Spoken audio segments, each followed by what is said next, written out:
El ruido de la porcelana al romperse se sintió como un disparo helado en el ambiente. No era un restaurante cualquiera. Era Le Cygne Noir, un santuario de mármol pulido y susurros caros, donde el error era un pecado capital. Elisa sintió como la sangre se le drenaba del rostro, dejando sus mejillas tan blancas como los restos de la copa de vino tinto que yacían a los pies del comensal. El comensal, vestido con un traje de $5,000 y una corbata de seda azul eléctrico, no gritó. Peor aún, susurró con un desprecio tan denso que cortaba el aire. ¿No puedes siquiera sostener una copa, chica? ¿Sabes cuánto vale este traje, mesera? Su dedo índice, coronado por un pesado anillo de oro, señalaba la mancha púrpura que se extendía sobre su pantalón de lana virgen. Elisa se inclinó, su trenza rubia cayendo sobre su hombro como una soga, mientras su voz apenas superaba un murmullo tembloroso de disculpa. Lo lamento muchísimo, señor. Permítame. Lo limpiaré de inmediato y le traeremos una cuenta nueva.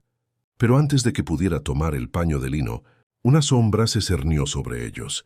El señor Dubois, el gerente, un hombre tan impecable como despiadado, llegó como un tiburón atraído por la sangre. Su rostro era una máscara de furia contenida. «¿Qué está sucediendo aquí, señor Peterson?», preguntó Dubois, pero sus ojos ya estaban fijos en Elisa, brillando con una condena instantánea. «Esta chica torpe acaba de arruinar mis pantalones y, lo que es peor, mi cena. Exijo que le descuenten el costo del traje de su salario y exijo que sea despedida. Ahora». La voz de Peterson era fría, definitiva, disfrutando de su poder. Elisa sintió una punzada en el pecho. Despedida. Eso significaba la renta, la matrícula de su hermano, la farmacia de su madre. Toda su vida pendía de ese hilo roto. «Señor Peterson, por favor». «No tiene que ser así», rogó Elisa, sintiendo cómo las lágrimas se acumulaban. El gerente, sin siquiera mirarla, le dedicó a Peterson una sonrisa servil. «No se preocupe, señor. La política de Le Cygne Noir es de excelencia. Una empleada que comete un error tan costoso no tiene lugar aquí». Luego, Dubois se giró hacia Elisa y su voz se endureció hasta convertirse en un látigo. «Elisa, recoja sus cosas y abandone el local inmediatamente. Está despedida». La humillación fue pública, resonando en el silencio repentino de las mesas cercanas. Pero a solo 3 metros, en una mesa discreta junto a la barra, un hombre lo había visto y escuchado todo. Era un anciano. Llevaba un abrigo de paño gastado, una camisa de franela sin planchar y un gorro de lana que no se quitaba, aunque estuviera en un restaurante de lujo. Parecía tan fuera de lugar como un guijarro en un joyero. Había estado sorbiendo lentamente un vaso de agua con limón. No dijo una palabra, no hizo un gesto. Solo sus ojos, de un azul penetrante, siguieron cada movimiento de Elisa, cada palabra de Peterson, cada gesto despectivo de Dubois. Su rostro, surcado por profundas arrugas, era una esfinge de calma. Un testigo silencioso, un espectador humilde de una injusticia cotidiana. Elisa se secó una lágrima furiosa, asintió con la cabeza y comenzó a caminar hacia la puerta, sintiendo en su espalda el peso de todas las miradas. Mientras pasaba junto a la mesa del anciano, sus ojos se cruzaron por un instante fugaz. Ella vio en su mirada no lástima, sino una intensidad extraña, una promesa. Elisa había perdido su trabajo. Peterson había ganado. Dubois había asegurado su posición. Pero el anciano, el supuesto humilde espectador que nadie tomó en cuenta, lentamente dejó el vaso vacío sobre la mesa. Su mano, rugosa pero firme, se deslizó bajo su abrigo y tocó el borde de una billetera de piel. ¿Qué sucede cuando la humillación de una inocente es presenciada por el único hombre que tiene el poder de cambiarlo todo? Historias que marcan el corazón. Si esta historia te ha tocado el alma, no olvides darle me gusta, suscribirte al canal para más giros del destino y déjanos un comentario con lo que harías si fueras el anciano. Elisa salió del reluciente Le Cygne Noir y se encontró con el frío abrazo de la noche de la ciudad. El lujo del restaurante contrastaba brutalmente con la precaria realidad que la esperaba. Sus pasos resonaban en la acera mientras el viento le azotaba el rostro, mezclando el frío externo con el ardor de la humillación. Cada farola que pasaba iluminaba por un instante las lágrimas que se negaba a derramar, no por orgullo, sino por la imperiosa necesidad de ser fuerte. Su vida no había sido un cuento de hadas. Desde la muerte de su padre, hacía 3 años, el peso del mundo había recaído sobre sus jóvenes hombros. Su madre, enferma crónicamente, dependía de ella para las medicinas y el alquiler. Su hermano menor, Mateo, un adolescente brillante con sueños de universidad, necesitaba su apoyo para sus libros y materiales de estudio. El sueldo de camarera en Le Cygne Noir, aunque escaso para una ciudad tan cara, había sido su salvavidas. Ahora incluso eso se había ido. Caminó sin rumbo por unos minutos, sintiendo el vacío en el estómago, que no era de hambre sino de desesperación. Recordó la mirada del anciano en el restaurante. Había algo en sus ojos que no encajaba con su atuendo, una chispa de sabiduría, de autoridad oculta, que la había perturbado y a la vez le había ofrecido un ápice de consuelo. Pero ¿qué podría hacer un anciano humilde en una situación así? Era solo una fantasía para aferrarse a algo en medio de su caída. Mientras tanto, dentro del restaurante, el anciano seguía en su mesa. Después de que Elisa se marchara, había terminado su vaso de agua con limón. Peterson, con su ego inflado, había llamado a un nuevo mesero para que le trajera otra copa de vino. Y Dubois, el gerente, había vuelto a su postura arrogante, satisfecho con haber resuelto el problema. Nadie le prestó atención al anciano. ¿Por qué habrían de hacerlo? Era un simple mendigo, un viejo excéntrico que de alguna manera había logrado colarse en un establecimiento tan exclusivo, pero el anciano no era un mendigo. Su nombre era Ethan Becker, y no era simplemente un cliente, era el dueño, el cerebro detrás del emporio hotelero y gastronómico que incluía Le Cygne Noir. Nadie en ese restaurante, excepto quizás el contador en la sede corporativa, había visto jamás a Ethan Becker en persona. Era un hombre de leyenda, un magnate ermitaño que valoraba la discreción por encima de todo. Su fortuna era inmensa, su influencia innegable, pero su rostro era desconocido para el público. Su hábito de disfrazarse y visitar sus establecimientos de incógnito era una prueba de su filosofía. El verdadero pulso de un negocio se siente desde abajo, entre los empleados y los clientes menos atendidos. Había visto la arrogancia de Peterson innumerables veces, pero la obsequiosidad de Dubois y la humillación pública de Elisa habían encendido en él una chispa fría y peligrosa. No le importaba el vaso roto ni la mancha de vino. Le importaba la humanidad, o la falta de ella. Ethan Becker se levantó lentamente de su mesa, con la misma calma con la que había llegado. Su abrigo gastado se movía apenas.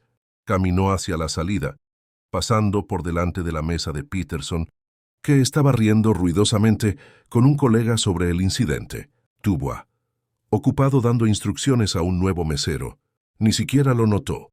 Justo antes de cruzar el umbral, Ethan se detuvo. Giró su cabeza y sus ojos azules recorrieron el elegante salón, deteniéndose por un momento en Dubois, luego en Peterson. Una leve sonrisa, casi imperceptible, se formó en sus labios, una sonrisa que no denotaba humor, sino una determinación silenciosa y letal. El juego apenas había comenzado. Mientras tanto, Elisa llegaba a su pequeño apartamento, donde la luz de la sala estaba encendida. Mateo, su hermano, la esperaba con una sonrisa. «¿Cómo te fue hoy, hermana?» «¿Mucha propina?», preguntó Mateo, su rostro lleno de la esperanza que a Elisa le costaba mantener. Elisa forzó una sonrisa, el nudo en su garganta impidiéndole hablar. El recuerdo de la mirada del anciano en el restaurante parpadeó en su mente. ¿Y si él, o alguien, pudiera entender? La carga se sentía insoportable. Pero ¿cómo podría una camarera recién despedida y un anciano discreto cambiar el destino de un imperio y las vidas de aquellos que creen tener el control? 2 días después, el ambiente en Le Cygne Noir era inusualmente tenso. Una extraña energía nerviosa flotaba entre las mesas. Los meseros susurraban sobre rumores corporativos, una auditoría sorpresa, una visita inesperada de la junta directiva. Dubois, el gerente, había estado al teléfono toda la mañana, su rostro pálido y sudoroso, repitiendo obsesivamente que todo estaba bajo control. Peterson, el cliente arrogante, Regresó para almorzar, disfrutando de su victoria y de la atención excesiva que el personal le brindaba por miedo. Elisa, en su pequeño apartamento, intentaba encontrar trabajo en cafeterías menos pretenciosas, sintiendo que su vida se desmoronaba lentamente. Su teléfono, sin embargo, permanecía obstinadamente silencioso. A las 2 de la tarde, justo cuando el restaurante estaba en su apogeo, la puerta principal se abrió. No entraron ejecutivos de traje impecable ni abogados con maletines de cuero. Entraron dos figuras, ambas sorprendentes. Primero, entró un hombre con un traje caro, alto y con el porte de un guardaespaldas. Detrás de él caminaba el anciano. Sí, el mismo hombre del gorro de lana gastado. Solo que esta vez, el anciano no llevaba su abrigo de paño ni su gorro. Vestía un traje de cachemir, gris a medida que caía perfectamente sobre su figura delgada. Su cabello, ahora peinado hacia atrás, revelaba una frente ancha y unos ojos de acero que ya no eran solo penetrantes, sino imperiosos. A su lado, el hombre de traje llevaba un portapapeles y una tableta. Dubois se congeló a mitad de una frase, con una botella de vino Barolo a medio descorchar. Peterson, que estaba a punto de llevarse un tenedor de salmón a la boca, bajó lentamente el brazo. El anciano avanzó con pasos lentos y deliberados hasta el centro del salón. Se detuvo y sus ojos recorrieron el lugar, registrando cada expresión de pánico. «Buenas tardes a todos». Su voz era profunda, tranquila, pero contenía una autoridad que silenciaba el murmullo ambiental. Dubois, superando su shock inicial, intentó acercarse, la servidumbre goteando de su voz. «Señor, no lo recuerdo. ¿Tiene una reserva?» El anciano alzó una mano en un gesto que detuvo al gerente en seco. «No necesito una reserva, Dubois, y te aseguro que me recuerdas». El anciano se giró hacia el hombre de traje. «Daniel, por favor, procede». Daniel, con el portapapeles, dio un paso adelante. «Por orden del director general, hemos procedido a auditar las operaciones y el personal de este establecimiento durante las últimas 48 horas». Hizo una pausa dramática y sus ojos se posaron en Dubois. La revisión de seguridad reveló un incidente de maltrato laboral y despido, injustificado el pasado martes. La tensión se podía cortar con un cuchillo. Peterson observaba con curiosidad, sin entender la gravedad. Dubois, sin embargo, ya estaba empapado en sudor frío, sus ojos abiertos por el terror al comprender. El anciano, Ethan Becker, se acercó a Dubois, deteniéndose a solo unos centímetros. Su tono se mantuvo sereno, pero el filo era inconfundible. «¿Recuerdas a la joven Dubois? La camarera que derramó una copa, la que fue humillada y despedida sin siquiera una investigación, solo para complacer el ego de un cliente». Dubois balbuceó, incapaz de formar una frase coherente. «Sí, señor, fue un incidente menor. La política. La política de esta corporación es decencia, no servilismo». La voz de Ethan resonó por primera vez con verdadera fuerza, haciendo que el cristal de los candelabros pareciera vibrar. «Yo estaba aquí, Dubois. Yo lo vi todo. Y tú, en lugar de defender a tu empleada y mostrar empatía, decidiste castigarla públicamente para ganarte una propina». Luego, Ethan Becker se giró hacia Peterson, que se había levantado a medias de su asiento, ofendido por el rumbo de la conversación. «Y en cuanto a usted, señor Peterson, arruinó la vida de una joven por una mancha en sus pantalones, mientras yo, el dueño de este lugar, era testigo silencioso en la mesa de al lado. ¿Sabe cuál es la diferencia entre usted y yo? Que usted valora la seda más que la dignidad humana. Y yo soy Ethan Becker, y la dignidad es lo único que no se negocia en mis establecimientos».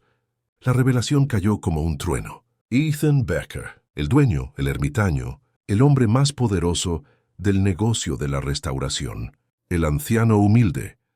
Peterson palideció, su boca abriéndose y cerrándose sin sonido. El rostro de Dubois se hundió, comprendiendo que no solo había perdido su trabajo, sino su carrera. Ethan Becker se dirigió a Daniel. «Daniel, proceda con las instrucciones». Daniel asintió y leyó del portapapeles con voz firme. «Señor Dubois, queda despedido, con efecto inmediato por conducta inapropiada y abuso de autoridad. Asimismo, la mesa del señor Peterson queda vetada de todos nuestros establecimientos». Y por último, el silencio fue absoluto.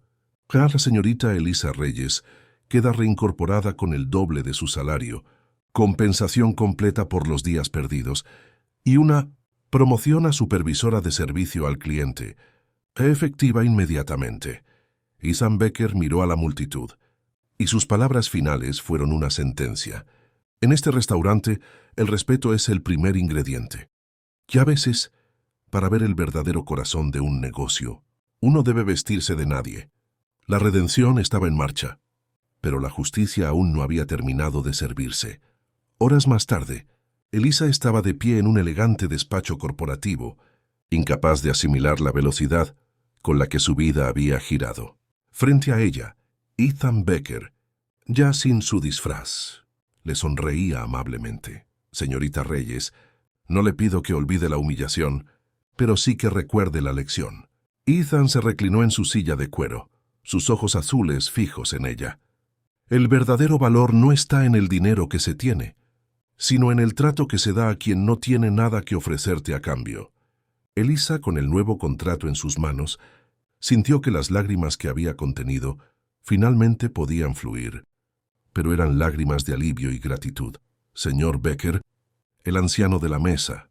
No entendía, gracias. Ese anciano, Elisa, soy yo. Y no era una prueba para ti, sino para ellos. Tú actuaste con decencia, ellos con desprecio. Y eso, en mi mundo, es lo que separa un imperio de un simple montón de ladrillos. Le explicó su filosofía de las visitas de incógnito, de cómo el poder real está en la empatía y no en la arrogancia. Le confió que la promoción no era un premio, sino una necesidad. Había visto en ella la ética de trabajo y la integridad que faltaba en sus gerentes. Toma este nuevo camino. Elisa, sé la supervisora que trata al lavaplatos como tratas al cliente más rico, porque todos somos iguales bajo la piel y, a veces bajo un abrigo gastado. Elisa asintió, su futuro ahora luminoso, prometiendo no olvidar nunca la lección del anciano humilde. No solo había recuperado su trabajo, había ganado un propósito mayor, ser un agente de la decencia. Semanas después, Le Cygne Noir funcionaba bajo un nuevo código de conducta. Dubois fue reemplazado por un gerente más empático, y Elisa vigilaba el servicio con una calma y una autoridad que se había ganado. Un sábado por la noche, vio a un joven mesero derramar accidentalmente agua sobre una mesa. El cliente se puso furioso. Antes de que el mesero pudiera balbucear, Elisa intervino con una calma inquebrantable, resolviendo la situación con tacto y sin humillación. Esa noche, al pasar por la mesa del incidente, notó a un hombre sentado solo, con un gorro de lana y un abrigo de paño gastado. Estaba sorbiendo lentamente un vaso de agua con limón. Era Ethan Becker. Esta vez él no se levantó para hacer un drama. Simplemente levantó el vaso en un brindis silencioso hacia Elisa, con una sonrisa de aprobación. Ella le devolvió la sonrisa. La verdadera riqueza de un hombre no se mide en sus bienes, sino en la justicia que imparte cuando nadie cree que la está observando. Historias que marcan el corazón. Gracias por seguir esta historia hasta el final. Si te gustó el giro de la trama y la lección de vida de Ethan Becker, dale me gusta, suscríbete para más historias de impacto y comenta abajo. ¿Qué lección te llevas de la experiencia de Elisa? Tu opinión nos inspira.